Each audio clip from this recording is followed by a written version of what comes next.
हवेली के गेट पर खड़ी एक लग्जरी बेंटले कार किसी युद्धक विमान से कम नहीं लग रही थी।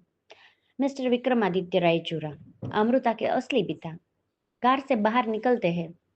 उनके हाथ में एक कीमती छड़ी है और उनकी आंखों में वही पैनापन है जो अमृता में दिखता है। रोहित कमजोरी के बावजूद खड़ा होने की कोशिश करता है, लेकिन मिस्टर रायचूरा की एक ठंडी नजर उसे वापस बैठने पर मजबूर कर देती है। मिस्टर रायचूरा गहरी आवाज में कहता है, तो ये है वो घर और ये है वो इंसान जिसने मेरी बेटी को सड़कों पर मरने के लिए छोड़ दिया था। अमृता हैरान होकर, डैड, आप यहाँ इस वक्त? मिस्टर रायचूरा कहते हैं, इंतकाम की आग बुझती हुई दिख रही थी अमृता, इसलिए मशाल लेकर खुद आना पड़ा। रोहित मारवा, तुम्हें क्या लगा कि मेरी बेटी को अपना कर तुम अपने पाप धो लोगे? पूरा परिवार, रोहित, दादी और बच्चे डरे हुए थे। मिस्टर रायचूरा हॉल के बीचों बीच खड़े होकर कुछ पेपर्स मेज पर पटकते हैं और कहते हैं, 6 साल पहले जब अनिका गायब हुई उसे मैं मिला था। वो मेरी उस पत्नी की बेटी है जिसे मैंने सालों पहले खो दिया था। मैंने उसे नया चेहरा दिया, डॉक्टर अमृता की पहचान दी और उसे इस काबिल बनाया कि वो तुम सबको तबाह कर सके। पर मेरी बेटी कमजोर पड़ गई। रोहित नीची नजरों से, सर मैं अपनी गलतियों की सजा काट रहा हूँ। मिस्टर रायचूरा कहता है, सजा? जेल जाना सजा नहीं होती। असली सजा तो अब शुरू होंगी। मैं मारवा इंडस्ट्रीज के सारे शेयर खरीदने जा रहा हूँ। कल सुबह तक ये हवेली और तुम्हारा नाम दोनों मेरे कब्जे में होगा।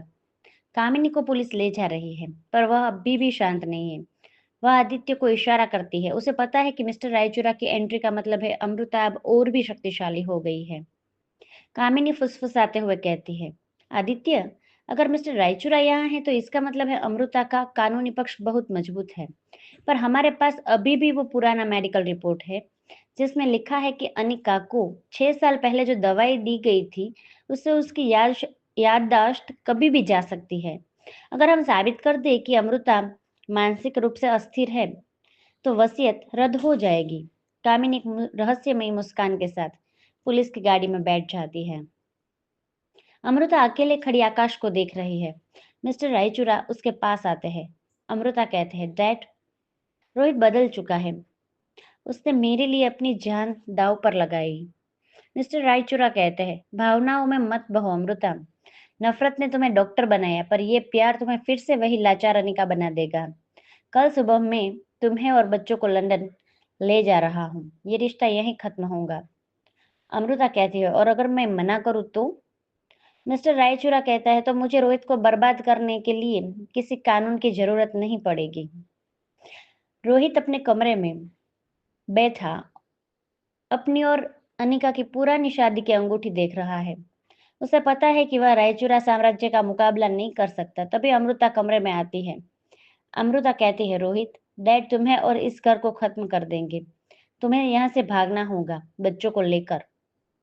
रोहित कहता है, नहीं अनिका, मैं भागूंगा नहीं। मैं तुम्हारे डैड के सामने खड़ा रहूंगा। अगर मुझे खोकर ही तुम्हें तुम्हारा पहचान और तुम्हारे डैड का प्यार मिलता है तो मैं हारने के लिए तैयार हूँ। अमृता रोहित की तरफ बढ़ती है। दोनों की आंखों में सालों बाद नफरत नहीं, बल्कि एक अजीब सा दर्द है। तभी अचानक हवेली का अलार्म बजने लगता है। हवेली की लाइटें बंद हो जाती है। एक जोरदार धमाका होता है। मिस्टर रायचूरा के सिक्योरिटी गार्ड्स जमीन पर गिरे हुए हैं। अंधेरे की एक साया बाहर आता है। वह कुणाल है जो जेल से भाग चुका है और उसके हाथ में एक बड़ा पेट्रोल बम है। कुणाल पागलों की तरह कहता है, अगर ये हवेली मेरी नहीं हुई तो किसी की नहीं होगी। आगे क्या हुआ जानने के लिए सुनते रहे अधूरी शादी ऑन फ्री स्टोरी एफएम।